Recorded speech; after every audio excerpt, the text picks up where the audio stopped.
अस्सलामुअलैकुम नाज़रीन, आप देख रहे हैं पीटीएन न्यूज और मैं हूं आपकी होस्ट सुंबल ज़िया।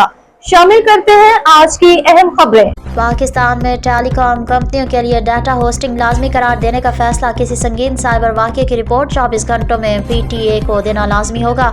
इस्लामाबाद पीटीए हुकाम के मुताबिक लाइसेंस याफ्ता कंपनियों के लिए डिजास्टर रिकवरी और बिजनेस कनेक्टिविटी प्लान लाजमी करार दे दिया है, जिसके बाद किसी संगीन साइबर वाक़े की रिपोर्ट 24 घंटे में पीटीए को देना लाजमी होगा।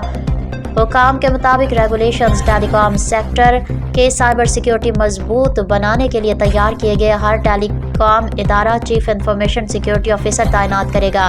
किसी संगीन साइबर वाक़े की रिपोर्ट 24 घंटे में पीटीए को देना लाजमी होगी। पीटीए गैर मुल्की सॉफ्टवेयर या आलात के इस्तेमाल पर पाबंदी भी लगा सकती है। नई रेगुलेशंस के जरिए सारिफिन के डाटा तहफ़्फ़ुज़ के मजीद सख्त इक़दाम होंगे। न्यूज स्टूडियो से अब तक के लिए इतना ही। मज़ीद खबरों और अपडेट्स के लिए देखते रहें पीटीएन न्यूज। अल्लाह निगहबान।